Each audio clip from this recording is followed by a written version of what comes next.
All right. Welcome, everybody. This is our LDN Physio podcast in collaboration with PendulumLost.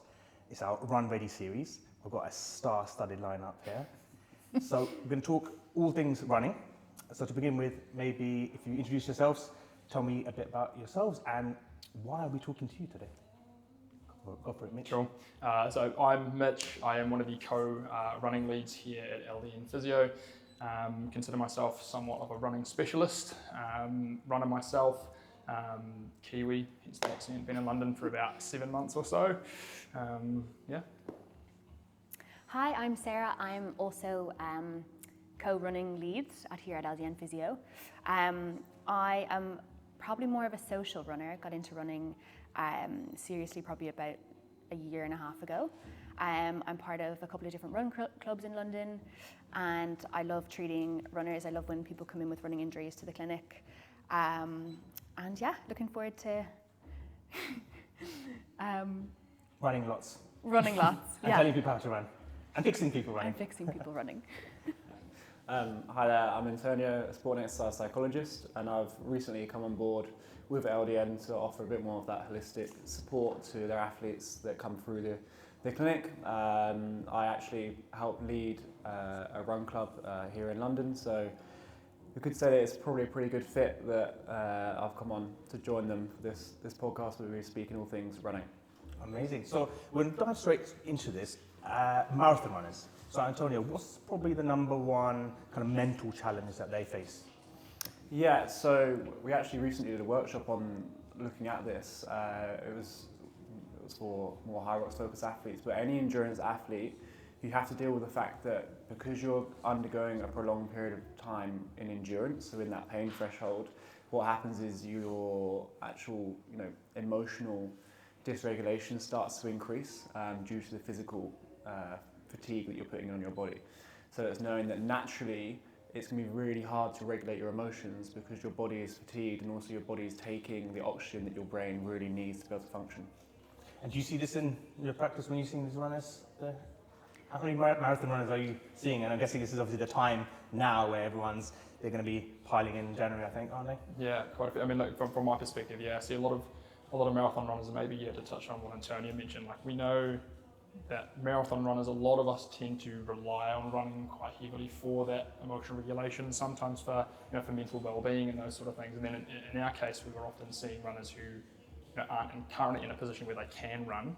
Once that's taken away from them to a certain degree, that's where that emotional dysregulation can become a bit of an issue, because it's then hard to manage their mental health if they're now not able to participate in running to the same capacity that they once were. So we see people with the injuries, and obviously they've had a setback from a physical setback. They're injured. Obviously there's a mental setback as well when they're obviously training. Let's know more about that. How do you basically deal with something like that?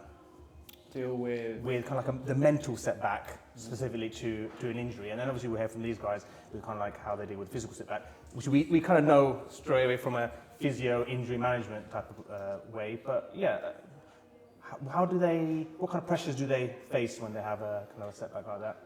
Yeah, so often, especially someone that is, as Mitch pointed out, is using running as more than just a little bit of a hobby. It's often, we can use it to get that emotional release. Often it feels like something that they have that's the only bit they have control over in the week. So when that's taken away from them, that can also feel like a loss. So a lot of what we do when someone is really highly identifying as a runner and then they've lost that part of them, we have to treat it like an emotional loss. So we then look at the emotional cycle and what they go through. So you have shock and denial, you then have anger and frustration. But where we want them to get to is acceptance and then adaptation. Because when they're in that zone, then we can start looking at, okay, well, here's your rehab program, here's how long you're going to be out. Now what can we start implementing? I call it a well-being toolkit. So what can we start pulling on to make this, this loss that you're dealing with a little bit more manageable, and what perhaps other areas of your life were you neglecting because you were so focused on running that you can now, I like to call them passion projects. So were you into art? Did you like reading? Do you like music? Is it just simply spending more time with your family or your friends? Is it going to the comedy club that you couldn't go to because you were busy running every Thursday, but now actually there's a little bit of a gap there? So how can they start filling other areas of their life and building up a bit of a broader identity, so that actually when they do come back to running, there's a little bit less pressure around it, because they're placing less of an emotional hold on, I need to do this run, otherwise I'm not going to feel good. Now they've got a bit more of a toolkit that they can pull on. I've had a bad day, well, I can now go and do this instead of just my run. So it's trying to treat it like that effectively. I've seen an increase in people who say they run just for like peace of mind and stuff like that. I find it a chore. So, what's the percentage of people that you think actually come in? Obviously, there's fitness, there's maybe people trying to lose weight, or the social aspect of it. But do you think you see a lot of people who are just doing it from a kind of mental health point of view, or just a bit peace and quiet and enjoyment? For sure. I've had lots of patients who, definitely use it as like a kind of a mental coping mechanism. Maybe they've got trouble at home, stressful jobs, and it is their kind of happy place and where they decompress. And when that's kind of taken away from you due to injury, that's when things get really, really tough for them. And if you can't decompress, it's your coping mechanism is gone suddenly. So I think those clients are it's difficult to manage, but we just have to work with them and come up with solutions as to how we can help them cope in the interim, and give them tools and in our case the right exercises so they can still do stuff, knowing that it's going to help them come back to a place where they can run again. And are you in those scenarios sometimes having to be, I'm a serial optimist. When someone, how much it means to them, and they're saying, like, how long before I can go back? So it's kind of a cross now. What actually is the right thing to do? Is it, as being a bit of an optimist, you kind of say, no, don't worry, we'll get you back, because they really want to get back? Or is it the other end saying no, Or is it that kind of happy medium? How do you deal with that? Can we use the term positive realism? You try to be obviously as realistic with these people as possible, but of course, bearing in mind that a lot of them will be potentially struggling from a mental perspective, that they can't go out and run. You want to give them a real sense that you're going to do everything within your power and their power to get back as quickly as possible. But then also being realistic with them, and that if they do require, in the case of a bone stress injury, for example, if they're required to have 6 to 8 weeks off running, you need to be upfront with them from the get-go. Otherwise, they will be disappointed down the line if you're like, no, let's get you back in 2 or 3 weeks, and then it doesn't happen. Then they've got their hopes up. So I think we always want to try and be as optimistic as possible, but it's key to be real, I guess. And then at the same time, I think a bone stress injury is, or a bony injury is often the only time where I will completely get somebody to stop. Yeah, 100%. We'll keep them running as much as possible, just in a modified way, so they can still have that place where they can, cope and not to fully take it away from them if not necessary, Is that positive realism? Is that a word that you would take off, Mitch, now? Yeah, I think I'd probably put it down to let's be optimistic, but let's be real about it. Because what you don't want to give them is delusion and false hope, because then it's, especially for physios, if you turn around to someone and being like, oh, here's a hard, almost like deadline of let's say where we are now, so in February 2026, on the 6th of Feb, you're going to start running again, and they get there and they're not, then that puts a lot of pressure on you guys as physios, but also then that's going to completely demoralize them as a person, because they're like, oh my god, I've been working so hard towards this date and it's not happened. So it's putting them in plan almost like an A, B and C. So it's like, this is the dream, this is the ideal, this is perhaps a little bit more realistic, and then also this is what maybe will happen, but there's obviously stuff we can put in place to try and reduce the likelihood of that happening. And on the point you mentioned earlier around people that you find running tough, and it's not something you're like, oh god, I was just so peaceful, I was in my own world, but that's also where it gets addictive, because when you do something hard and you successfully complete it, or then you get those rush of endorphins, you get the dopamine, you get the serotonin that we all crave, we call them the happy hormones that everyone is chasing, and that's where it then gets addictive. So then you start doing the association between, well, if I go for this run, I know I'm going to feel good afterwards. So often as well, when we're thinking about that loss of self when they are injured, we also have to take into account, well, it's the fact that they can no longer chase these happy hormones, so they have to find another way in which they can actually get that same release or get that same feeling. So that's why it can be really difficult, because not only are you maybe dealing with the fact like, oh, on a Thursday I'd normally be out running right now and I'm not, so that feels a little bit uncomfortable because now my structure of my day's gone. You also have on top of that, and also I'm not getting these hormones that I've been craving because I've had a stressful day at work. So then it's like a twofold thing. Talking about addictive, Strava. So again, I'm not a runner. I love my team sports. I'm a footy guy, and so seeing runners and ask them, how, after the injury or before the injury, how long were they running? It's like, oh, let me just check my Strava, and it's a big community thing. Like, how much does that impact their kind of like stress? Because I feel like people stress about like, did I run? And I've seen videos of people running and there's, the watch says 5K, but their Strava says 4.9, and then they carry on running just to get that. Again, combining with injury or without, how much do you think that impacts their kind of stress before a run? I can speak on this. I see this all the time, like every single day. I think Strava can be a really, really useful tool. It can also be quite, it can also sort of feed into that exercise addiction a little bit, which is something I'm sure Antonio will talk about in a second. But if you're one of those people who does really, who spends a lot of time on Strava comparing your running performances to other people, then a lot of my patients, I will encourage that in the early stages when they're returning to run, actually to stay off Strava altogether. If it means that they're going to be able to stick to the paces that we're prescribed. Because if you're using Strava and your mates see that you're running a little bit slower than usual, do you then feel pressure to run a little bit faster? Because if my mates see me running slow, does that, are they going to question what's going on? So in those instances, I think like if you do allow Strava to affect the way that you run, I'd advise that people almost stay off it when they're coming back from injury. Yeah, fair enough. And so you obviously joined us at LDN Physio. Physio and the kind of sports psychology side thing sometimes in most clinics feel like separate. Why do you think we should be collaborating with our patients?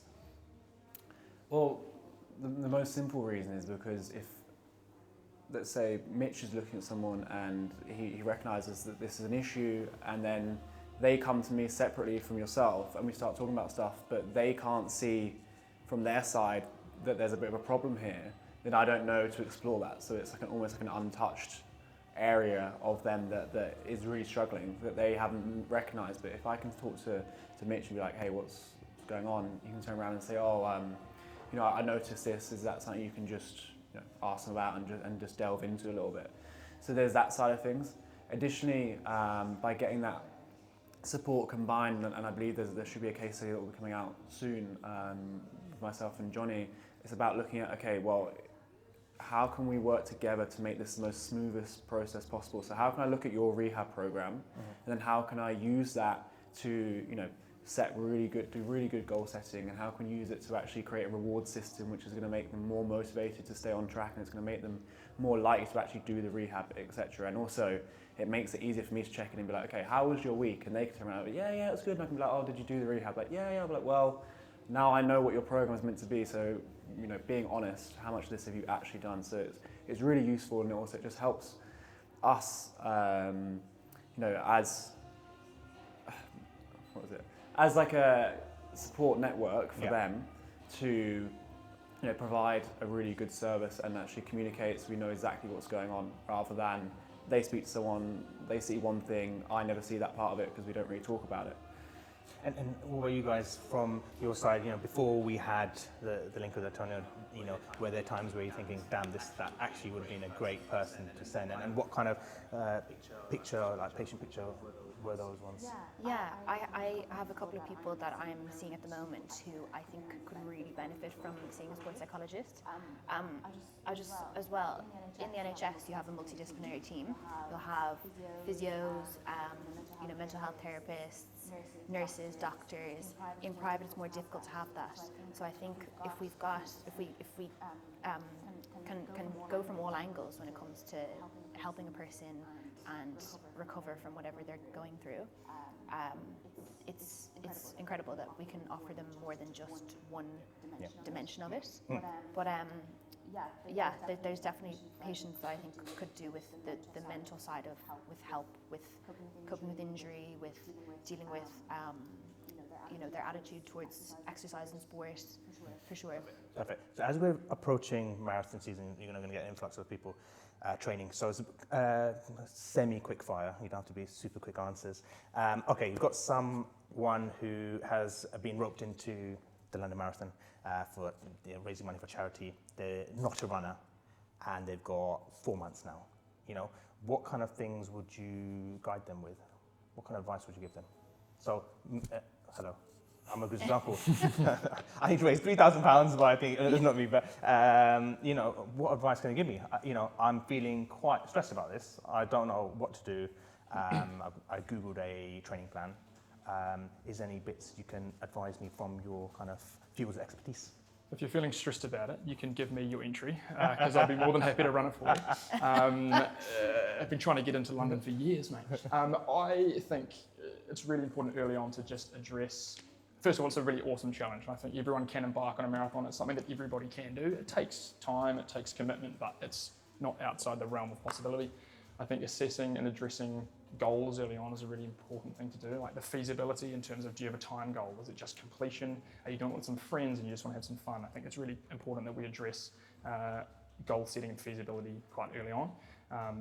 But it's also super important, obviously, just from a physio perspective, from an S&C perspective, that we do not build our running volume too rapidly. Being someone who's not coming from an extensive running background, you're going to need to build up quite sensibly, quite slowly. It might mean that you look at what other people are doing online and they're running 60k weeks, 80k weeks, 100k weeks. Those people have been running for years. This is not something that is feasible for yourself. So it's wise just to build up nice and slow. It sounds cliche, but run your own race. And as long as you're sensible with your progressions and you've assessed or addressed goals and things, I think you might be okay. Yeah. And injury-free, how much mental preparation is there right at the beginning?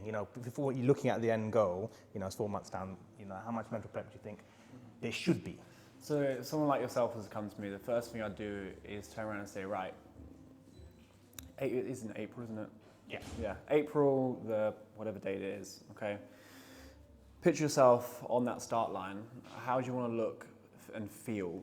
And how would you like to feel in terms of like an emotional side of things? And it's like, I'll get them to close their, it sounds really cheesy, but get them to close their eyes and just picture that and visualize that and just see what that feels like. A ribbon and me running. Yeah, there you go, right? And, and think about the race as a whole. Like, do you want to, you want to run around? The amount of people I hear that they ran around, they took nothing in, they didn't even enjoy it up past halfway, they didn't even hear this, they didn't see their family, didn't see their friends, and there's a real regret there. So it's like, okay, what do you want this day to look like? And then once they can envision that, and we use all the senses, so like what will you be hearing, the crowds, what will you be feeling, what can you smell, can you hear like I don't know, there's also often like marching bands and all this stuff going on, which is amazing. Okay, so now you've got a big picture of what this looks like. It feels real, and you want to chase that feeling, also you want that. So it's like, right, now when we work backwards, what needs to be put in place for you to get there? And what is going to be the most challenging thing for you to start doing consistently? Very often it will be the first, just speaking, I've not done a full, but of the half marathons that I've done, the first thing for me to go was a long run. And the other thing that often goes is an interval session. So we're like, right, how can you then start putting in place measures that are going to make you way more accountable and they're going to make you stay on track with your actual training block, so that you don't end up missing 2, 3, 4 long runs. All it takes is, Saturday I need to go and take the kids to football, or actually I've got to go and do that cake sale. And before you know it, 3 weekends have gone by and you've not done any long runs. So it's like, right, recognizing what barriers are going to be in place, and then looking at how can you work with your support network around you, how can you work in terms of understanding what motivates you and what gets you out the door, how can you look at other barriers such as just your lifestyle, your career, home dynamics as well. So recognizing those barriers, and then trying to put measures in that will combat that. And then of course the other part is it's going to be really, really tough. Let's not lie. Like, obviously everyone talks about the really famous wall that happens at between 30 to 40k. Like, it's going to happen. You're going to have long runs that you don't want to do. The interval sessions are going to be tough. So let's not pretend it's going to, by doing all these things, every run you're going to go out and feel fantastic. You're not. Like, it's designed to be tough. It's not normal to run a marathon. So then it's like, right, mentally, we'll then work on the skills and techniques and tools that you can start implementing that make it easier to actually cope with that stress you're putting on. Just like how you train your body, and you'll be doing, I'm guessing, plyos, you'll do some leg strengthening exercises. This is going off the stuff I know I need to start doing. Got some good physios to take you through.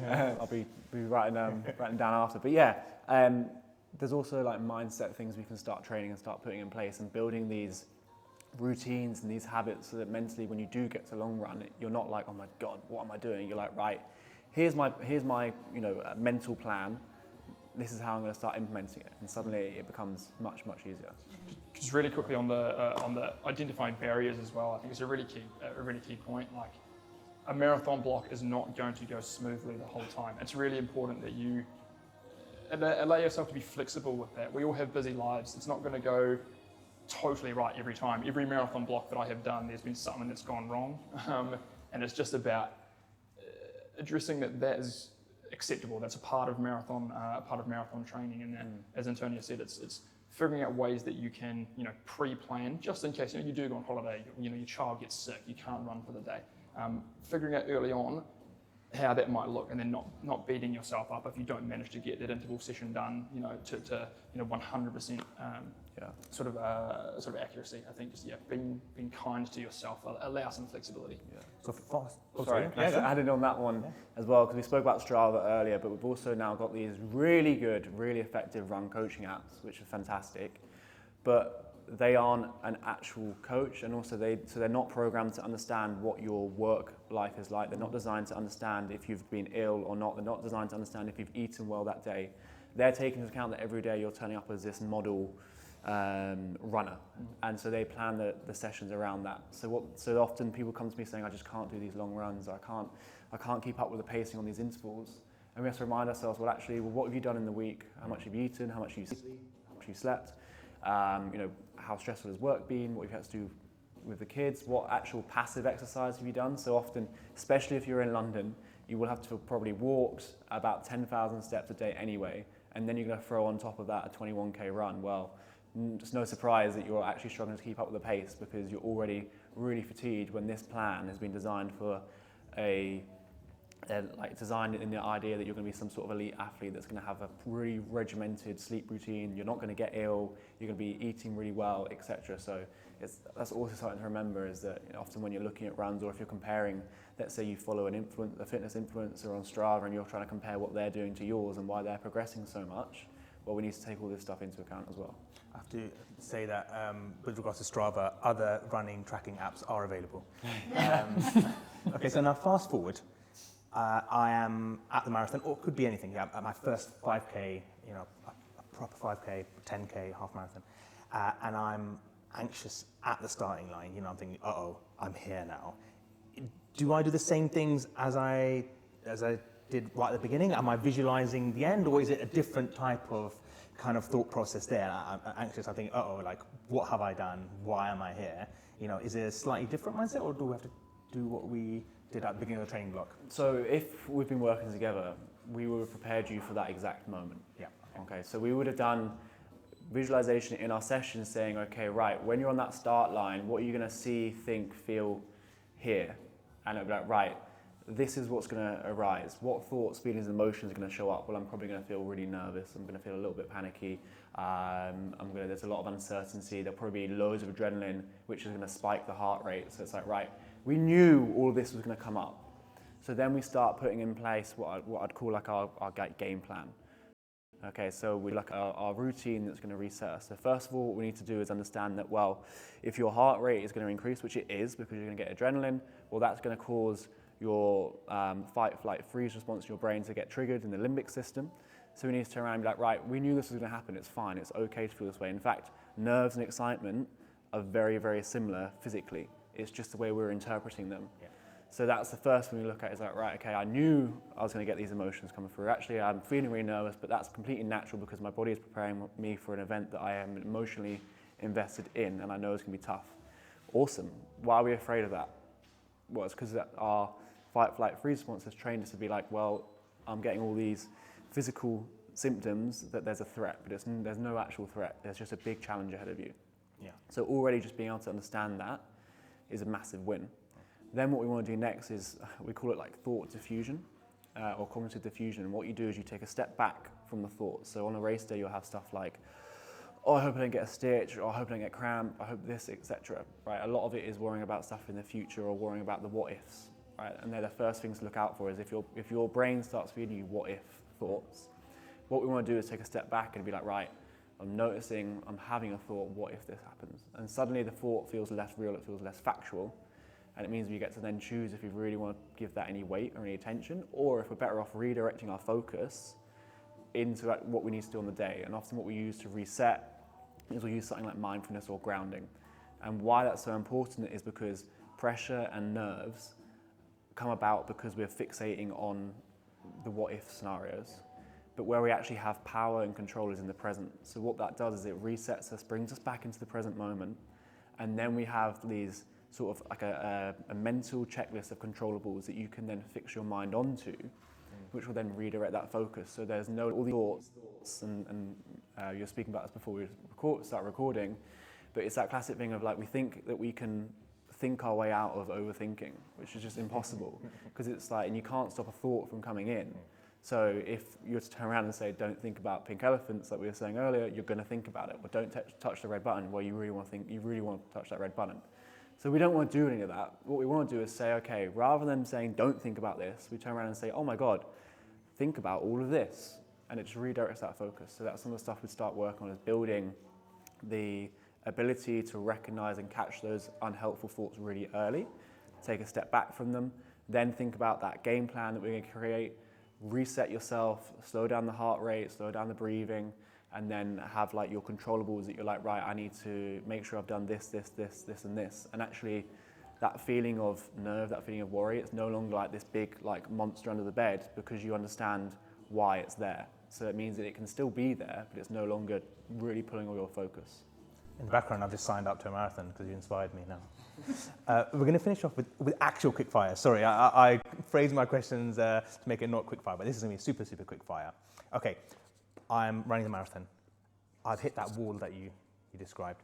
So I'm going to be running past you. You guys have all come to like cheer me on, but at different points. So I'm running past at my very, very slow pace. So you've got about 15 seconds where I can hear you, and you see me, I'll hit the wall.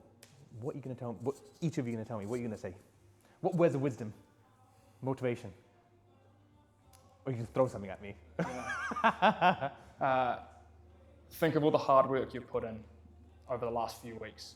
And remember that you paid to do this. What? No. Okay. No. That's good. Yeah, think of all the hard work you put in. Envision that finish line. Right, it's closer than you think. It's hard, but think of how good you feel afterwards. I like. I will be clapping and screaming your name, and when you see me, you'll run faster. Perfect. Oh yeah, don't you? I'd probably say remember why you're doing it. Remember who you're, showing to the world that you are through completing a marathon. And I'd say, just focus on the controllables and being in that present. Perfect. And then now I've rewind. I'm now days before, maybe a couple of weeks before my big run, and I've had a really bad long run. I'm meant to be hitting, I don't know, whatever big distance, and it was terrible. It was slow. I felt achy, and then I messaged each of you saying, I don't think I can do it. But you've got one text message line, 160 characters. What are you going to tell me? 80-20 rule. Yeah. Huh? 80-20 rule. Okay. 20% of anything you do, either in the gym or running, they're going to be rubbish. But as long as the 80% are good, that's all that matters. So just hopefully we've already spoken about that, so I'll just send you 80-20. Fine, good. I like that. You got to beat that now. I've got his text. Do you know what? I'm not reading your text anymore. Right, no, go on. Get left on red. Can you repeat Delete this number. Can you repeat that? I just had a really bad long run, really bad, and just don't think I can do the run. I would say you're just having a bad day. Tomorrow won't be as bad. I like that. Oh my God, contender. Contender. Birthday. It's a lot of pressure on me.